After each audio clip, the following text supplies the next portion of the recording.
பாதுகாப்பே முதன்மையானவை. பாதுகாப்பை கடைபிடிப்போர் வாழ்வில் சிறப்பாக வாழலாம்.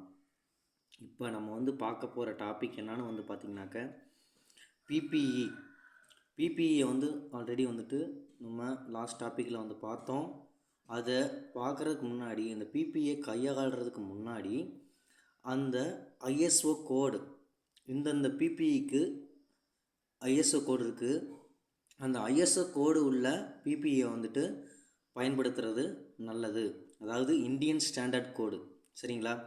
இப்போ பாருங்கள், அதாவது ஒரு சேஃப்டி ஆஃபீஸர் எந்த ஒரு பிபியும் இஷ்யூ பண்ணுறதுக்கு முன்னாடி அது ஐஎஸ்ஓ கோடு உள்ள பிபியா, இந்தியன் ஸ்டாண்டர்ட் உள்ள பிபியான்னு பார்த்துட்டு அவங்களுக்கு ஒர்க்கர்ஸுக்கு இஷ்யூ பண்ணணும், சரிங்களா?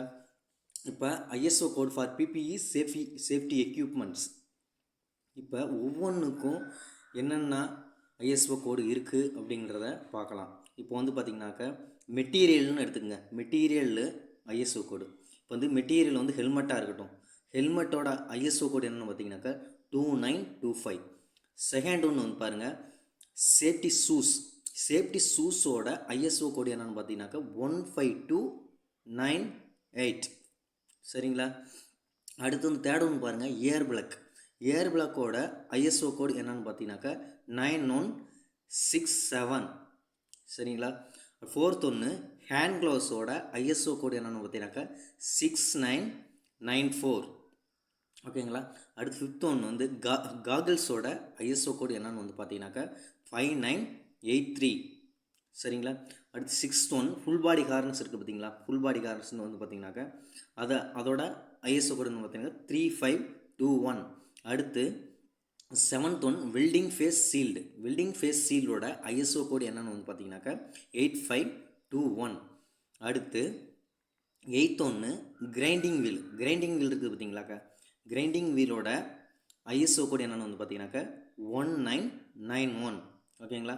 நைன்த் ஒன்று ஃப்ளாஷ்பேக் அரெஸ்டர். ஃப்ளாஷ்பேக் அரெஸ்டர்னு பார்த்தீங்கன்னாக்கா அதோட ஐஎஸ்ஓ கோடு 11006. அடுத்து ஒன்று பார்த்தீங்கன்னாக்கா டென்த் ஒன்று ஃபயர் எக்ஸ்டிங்யூசர் இருக்குது பார்த்தீங்களா? அதோட ஐஎஸ்ஓ கோடு என்னென்னு பார்த்தீங்கன்னாக்கா 1515683, சரிங்களா? அடுத்து 11th ஒன்று ஸ்கப்போல்டிங்கோட ஐஎஸ்ஓ கோடு என்னென்னு பார்த்தீங்கன்னாக்கா 3696, ஓகேங்களா? அடுத்து 12th ஒன்று லேடரோட ஐஎஸ்ஓ கோடு என்னென்னு பார்த்தீங்கன்னாக்கா 7010.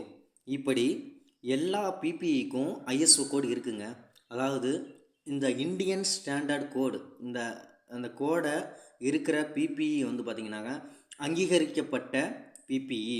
இந்த ஐஎஸ்ஓ கோடு இல்லை, அந்த ஸ்டாண்டர்டு இல்லை அப்படின்னா அந்த பிபிஇ பார்த்தீங்கன்னாக்கா நம்ம இந்தியன் ஸ்டாண்டர்ட் படி அங்கீகரிக்கப்படாத பிபிஇ. ஒவ்வொரு பிபிஇக்கும் ஐஎஸ்ஓ கோடு இருக்குங்க.